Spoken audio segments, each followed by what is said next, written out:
오늘 거룩한 주일에 이곳 거룩한 성전에 사랑하는 성도 여러분들 잘 오셨습니다.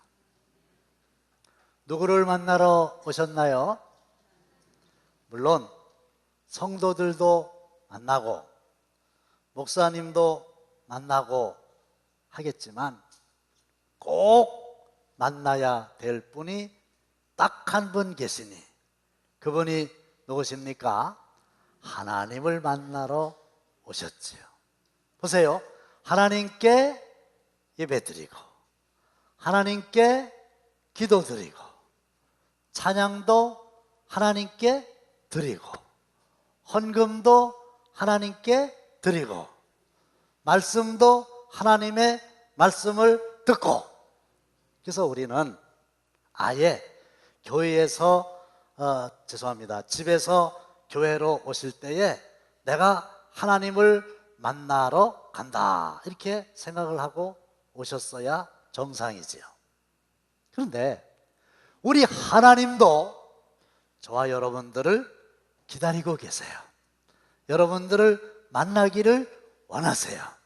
여러분들 한 사람 한 사람을 보고 계세요. 그런데 어디를 보실까요? 사무엘상 16장 7절입니다. 시작. 여호와께서 사무엘에게 이르시되 그의 용모와 키를 보지 말라. 내가 이미 그를 버렸노라. 내가 보는 것은 사람과 같지 아니하니 사람은 외모를 보거니와 나 여호와는 중심을 보느니라 하시더라. 아멘. 어느 날 하나님께서 사무엘 선지자에게 말씀하셨어요. 지금 현재 이스라엘을 다스리고 있는 초대 왕 사울은 내가 버렸다. 그의 뒤를 이어 새로운 왕을 하나 세워야 되는데 그 새롭게 세울 왕은 베들레헴이라고 하는 지역에 이새라고 하는 사람이 살고 있는데 그 집의 아들들 중에서 선택을 하리라. 이 말씀을 들은 사무엘 선지자가 베들레헴의 이새라고 하는 사람의 집에 가서 하나님께서 말씀하신 말씀을 다 전해줍니다. 놀랬겠지요. 그래서 아들들이 여럿 있으니까 그 아들들 중에서 과연 누가 왕이 될 것인가? 마치 미스 코리아 선발대회 할 때 심사위원들이 딱 앉아있고 기호 1번, 2번 앞을 지나가게 하는 것처럼 기호 1번 맏아들 엘리압이 딱 나타나서 사무엘 앞을 지나갑니다. 딱 보니까 용모가 준수해요. 생전 본 큰 아들이기는 하지만 아주 키가 매우 커요. 그래서 속으로 생각하기를 여호와의 기름 부으실 자가 과연 주님 앞에 있도다 그랬어요. 이 이새의 집의 맏아들 엘리압이 장차 이스라엘의 왕이 되겠구나. 그랬더니 하나님께서 사무엘에게 말씀하시기를 그의 용모와 키를 보지 말라. 내가 이미 그를 버렸다. 나는 사람과 같지 않다. 사람은 외모를 보거니와 나 여호와는 중심을 보느니라. 그러시는 거예요. 하나님이 아니라는 거예요. 그래서 기호 2번 아비나답 지나갑니다. 하나님이 아니라고 그러시는 거예요. 기호 3번 삼마가 지나갑니다. 하나님이 아니라고 그러시는 거예요. 4번, 5번, 6번, 7번 다 지나갔는데 왕감이 없대는 거예요. 큰일 났잖아요. 사무엘 선지자가 아비되는 이새에게 가가지고 아들들이 다 왔냐고 그랬더니 아니라고. 실은 하나 있기는 있다고. 근데 그 녀석이 막내 아들이라고. 그런데 내 아들들 중에서 왕이 한 사람 된다고 하면 기라성 같은 형들이 7이나 있는데 무슨 막내가 임금감이 되겠냐고. 그래서 내가 알아서 저 들판에서 양을 지키게 했다고. 그러니까 이 막내 아들 다윗은 자기 아버지에 의해서 예선 탈락된 거예요. 본선에 오지도 못하고 들에서 허름한 옷을 입고 양을 지키고 있었는데 헐레벌떡 막내 아들이 딱 나타났는데 하나님이 말씀하시기를 저 막내, 저 힘이 없는 다윗, 양을 치다가 온 허름한 옷을 입고 있는 그 자가 내 마음에 합한 자다. 기름을 그에게 부어 왕으로 삼게 하라. 할렐루야. 그러시는 거예요. 맞아요. 그때나 지금이나 하나님은 하나님을 만나기 위하여 온 여러분들의 외모를 보시는 게 아니라 어디를 보고 계신다고요? 중심을 보시는 줄로 믿으시면 아멘 하시기 바랍니다. 우리는 사람을 보면은 용모를 보지요, 키를 보지요, 겉사람을 보지요. 그런데 하나님은 중심을 보신다는 거예요. 중심이 어딜까요? 아니, 하나님이 여러분들의 중심을 보신다고 그러는데 중심은 어디를 보신다는 말씀일까요? 마음이죠. 어떤 사람은 배꼽이래요. 배꼽을 보시는 게 아니고 중심을 보시는 거예요. 그러니까요, 우리가 집에서 교회에 오기 전에 신경을 써야 될 게 있어요. 어디에 신경을 써야 되나? 제일 먼저 하나님이 주목하시는 내 마음을 단장을 잘 하고 와야 됩니다. 그런데 대부분의 사람들이 이런 것을 잘 모르고 외모만 단장하기가 쉽다는 거지요. 베드로전서 3장 3절입니다. 시작. 너희의 단장은 머리를 꾸미고 금을 차고 아름다운 옷을 입는 외모로 하지 말아라. 우리가 사람 만나러 가면은 아무래도 머리에 신경 써요. 잘 단정하게 이쁘게 돈 들여가지고 이렇게. 그리고 이제 목걸이도 하고 귀걸이도 하고 팔찌도 하고 괜찮아요. 그렇게 해요. 그리고 아름다운 옷도 입고 괜찮아요. 교회 오실 때 그냥 아무런 옷이나 입고 오시고 쓰레빠 신고 오시고, 이제 여름이 다가오는데 너무 민망한 옷을 입고 오시고 이제 이러면 안 된단 말이에요. 그러나 외모만 신경 쓰는 게 문제라는 거예요. 얼굴을 더 아름답게 하기 위해서 점을 빼는 분들이 많으시대요. 아니, 괜찮아요. 견적이 많이 나와가지고 수술을 하셔요. 그럴 수 있어요. 그런데 외모를 치장하는 데만 돈을 들이고 시간을 들이고 신경을 쓰고 관심을 갖고 속 사람에 대해서는, 마음에 대해서는 전혀 신경도 안 쓰고 생각도 안 한다면 하나님이 마음을 보시는데 얼마나 큰 문제가 되느냐, 그 말씀이거든요. 베드로전서 3장 4절 시작. 오직 마음에 숨은 사람을 온유하고 안정한 심령에 썩지 아니할 것으로 하라. 이는 하나님 앞에 값진 것이니라. 마음에 숨은 사람이 있다는 거예요. 마음에 숨은 사람을 속사람이라 그렇게 말합니다. 속사람의 반대는 겉사람입니다.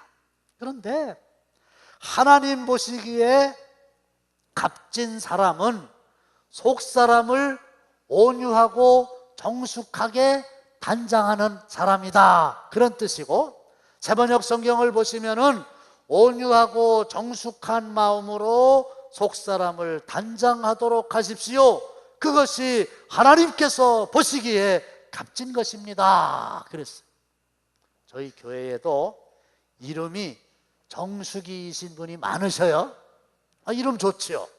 이름이 정숙이 좋아요.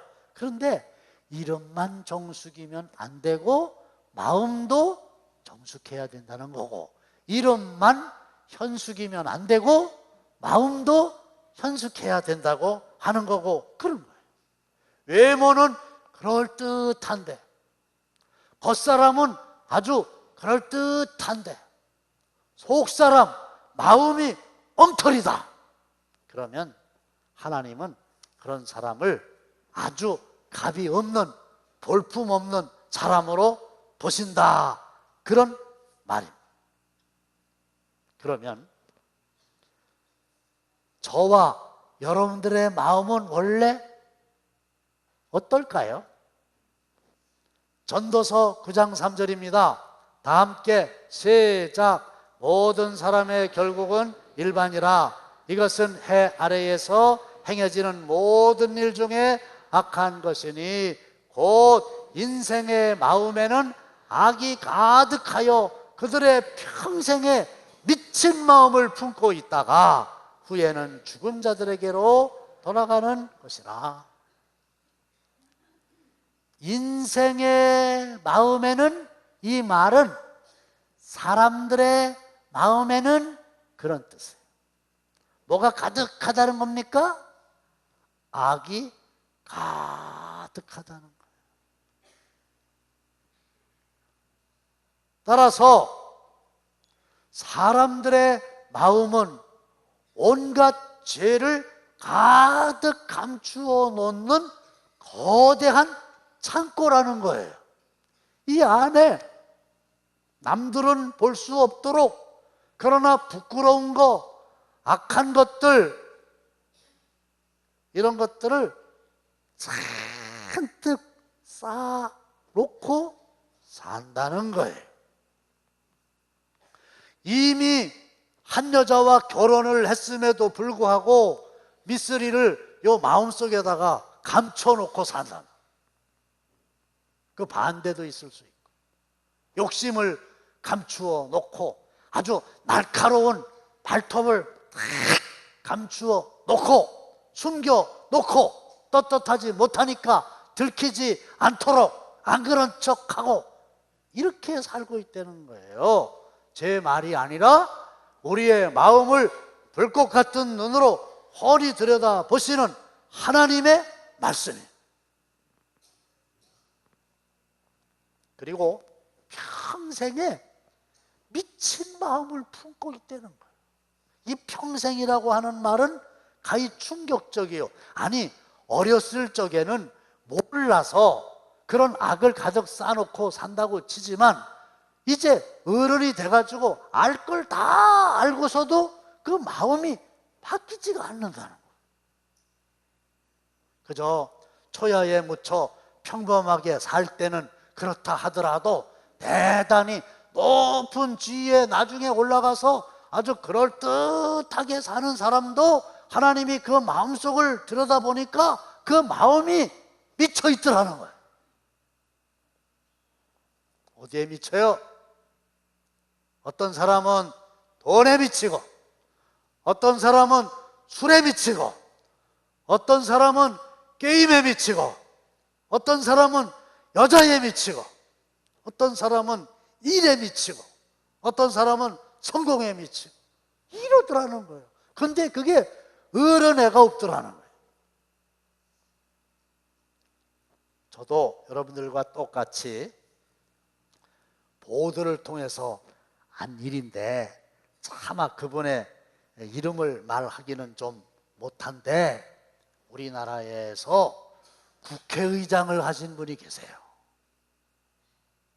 국회의장이 얼마나 대단한 자리인가? 국가의전 서열 2위라는 거예요. 대통령이 타고 다니는 차의 번호가 1001번이라네요. 그리고 국회의장님이 타고 다니시는 차의 넘버가 1002번이라는, 대법원장보다도 국무총리보다도 의전 서열이 앞서는 그런 국회의장을 하신 분이 계세요.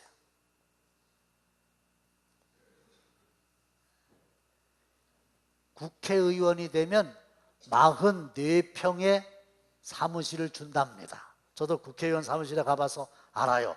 꽤 넓어요. 근데 국회의장은 400평을 준다. 숨으면 못 찾겠죠?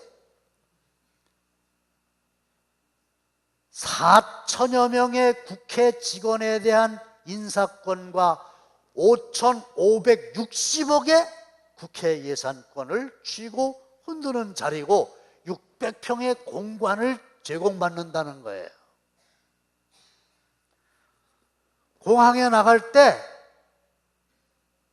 검열을 받지 않고 특별 출입구로 드나드는 사람이 국회의장이라는 거예요. 대단하지요. 나이가 70이 넘으셨는데 이런 대단한 국회의장을 하신 분이 무슨 골프장에 가서 골프를 치시다가 골프를 돕는 어린 아가씨를 성추행했다는 거 아니에요.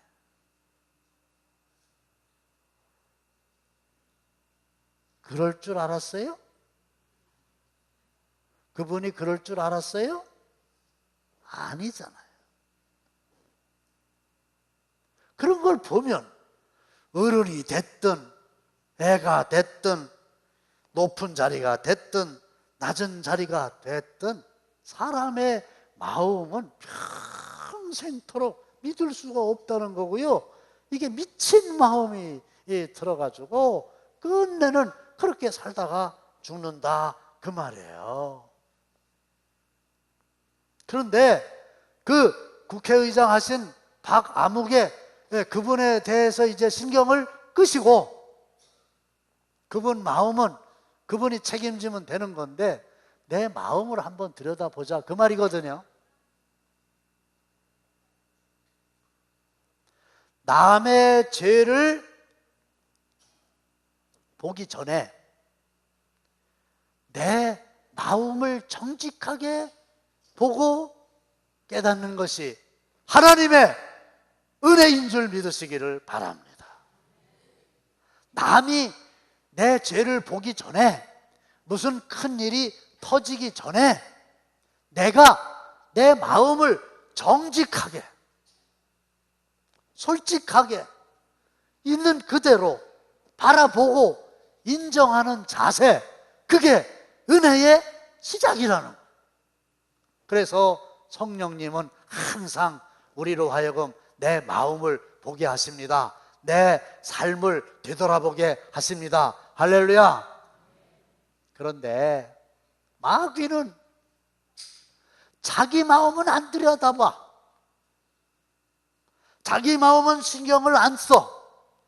자기 행동에 대해서는 신경을 안 써요. 그리고 남에게 대해서만 이러쿵 저러쿵 어쩌고 저쩌고 이래요.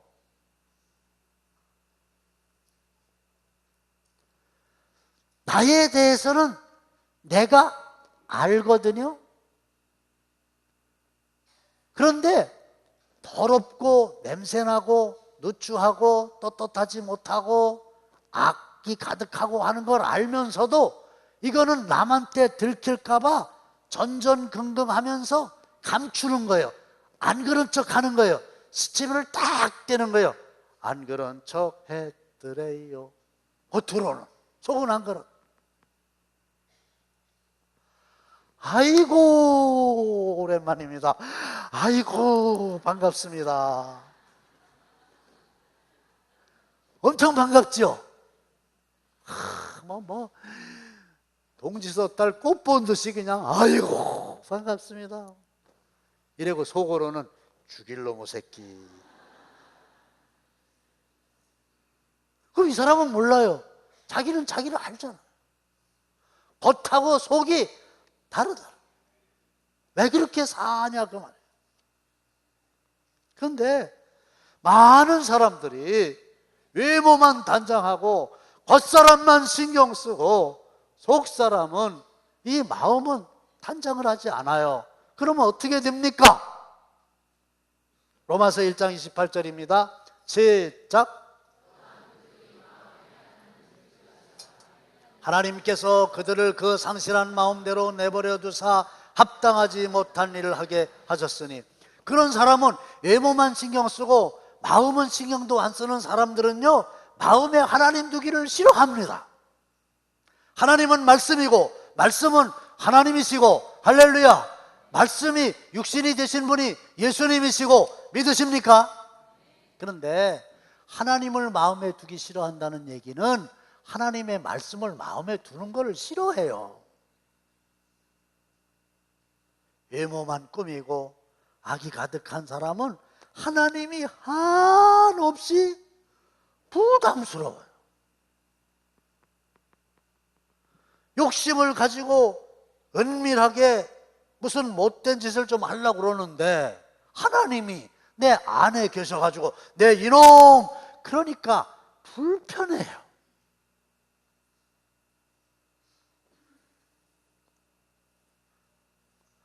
마음속에 음욕이 가득해요.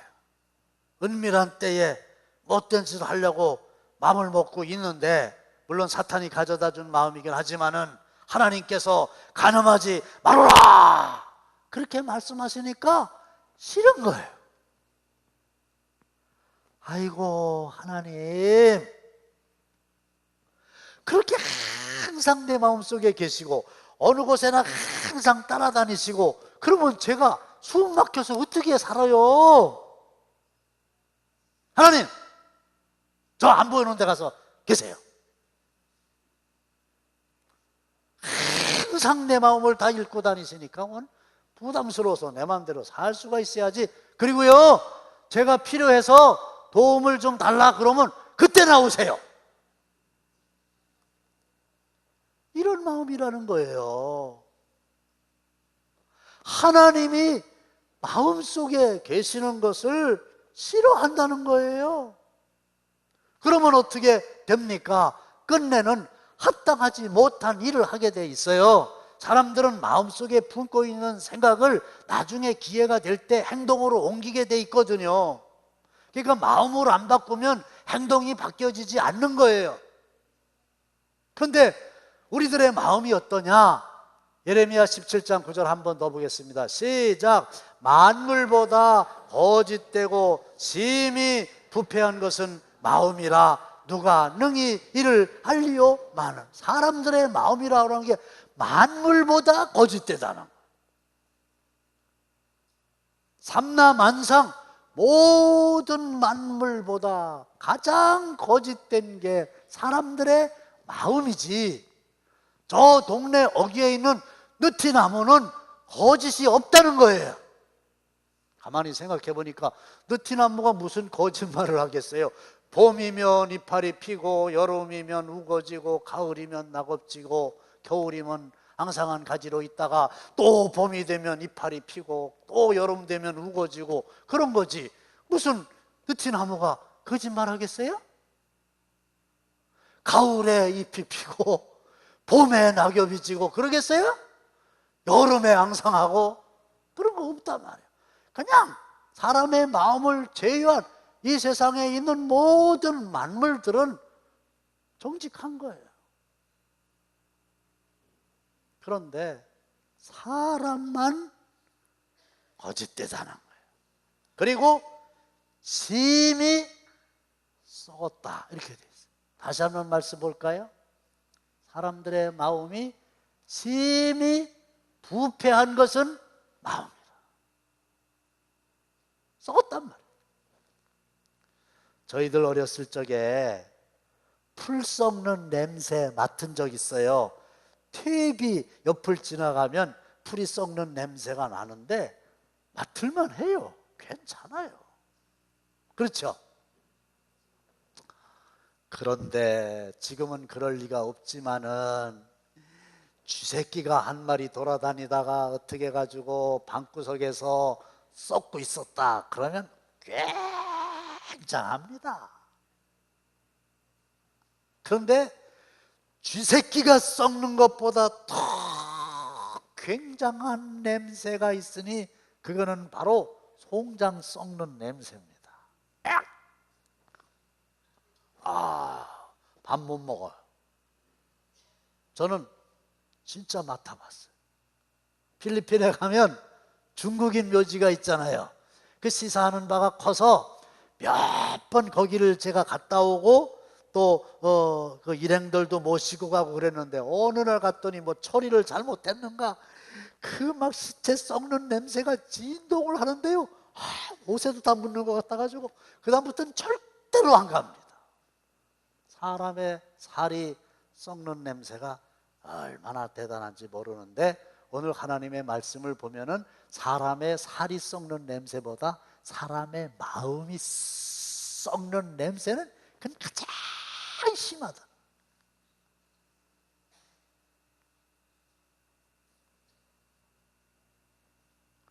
마음이 썩어버리면, 마음이 부패하면 그 인간 자체가 값이 없어져요.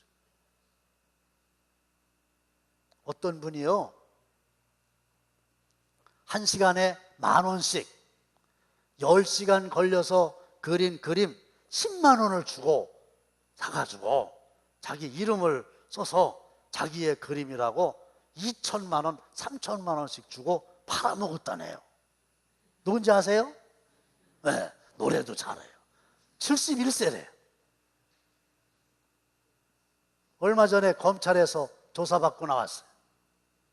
그런데요, 세상에 그분은 얼마나 대단한 사람이고 얼마나 비싼 사람인지요. 우리 교회에서 모시려고 해도요, 돈 아무리 많이 줘도요, 모시기가 힘들어요. 콘서트 그러면 사람들이 막 몰려가서 71살 된 분 보고 막 오빠 이러잖아요. 그런데 지금은요, 콘서트 중단했어요. 할 수가 없어. 해봐야 사람들이 가지를 않아요. 당진에 오신다고 그래도, 우리 교회 와서 특송한다고 그래도 저뿐만 아니라 여러분들도 아이고 아이고 은혜 떨어지는 소리 하지 말라고, 소용없다고 틀림없이 그럴 거예요. 장로님들하고 상의해보나 마나 아이고 안 된다고 그러실 거예요. 똑같은 사람이었는데 그동안 우리는 속은 거예요. 누가 그럴 줄 알았어요? 아무도 몰라요.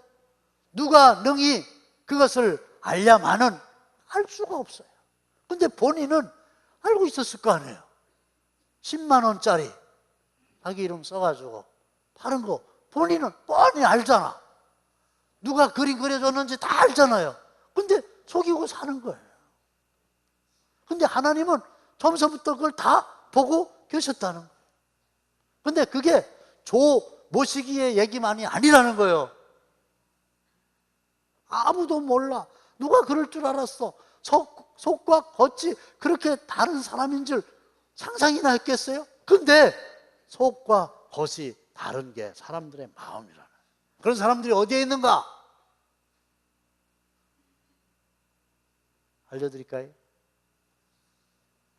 마음이 거짓되고 마음이 심히 부패하고 그래서 숨기고 드러나지 않을까 봐 전전긍긍하고 악으로 가득 채운 거대한 창고 주인 어딨냐? 강단에 2사람이 있는데 한 사람은 서서 설교하고 한 사람은 앉아있고,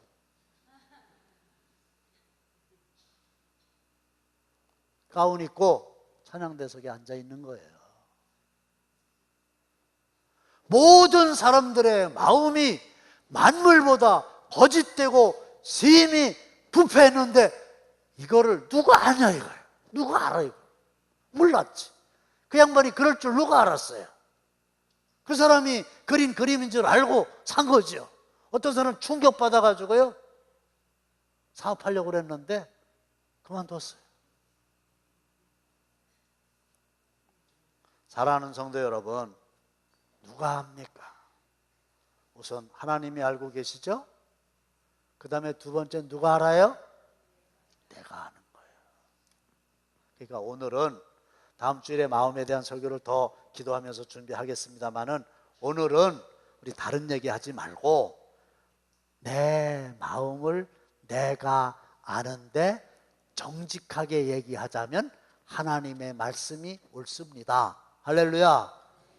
그것을 인정하는 은혜가 있으시기를 축원합니다. 오늘 찬송 제목이 뭐였어요? 예? 너무 좋았어요. 난 부르시기 전에도 은혜가 됐어요. 내 마음, 상한 마음 정직하게 솔직하게 인정하고 아파하고 동의하고 바라보는 은혜가 임하게 되시기를 주님의 이름으로 축원합니다. 우리 마음을 훤히 꿰뚫어 보시는 하나님 아버지, 하나님의 눈으로 나의 마음을 볼 수 있는 은혜를 허락해 주시니 감사합니다. 하나님의 말씀이 옳습니다. 내 마음이 바로 그렇습니다. 이렇게 인정하는 마음을 성령님 허락해 주셔서 감사합니다. 이 상한 마음 그대로 아버지 앞에 드리오니 아버지께서 고쳐주시옵소서. 이제는 우리 주 예수 그리스도의 은혜와 하나님 아버지의 극진하신 사랑하심과 성령님의 감동 감화하심이 속사람 단장하기 원하는 모든 성도들의 머리 위에 귀한 물질 들인 사랑하는 성도들의 손길 위에 육신의 질병으로 어려움을 겪고 있는 성도들 위해 이제로부터 영원토록 함께 하시기를 간절히 축원하옵나이다. 아멘.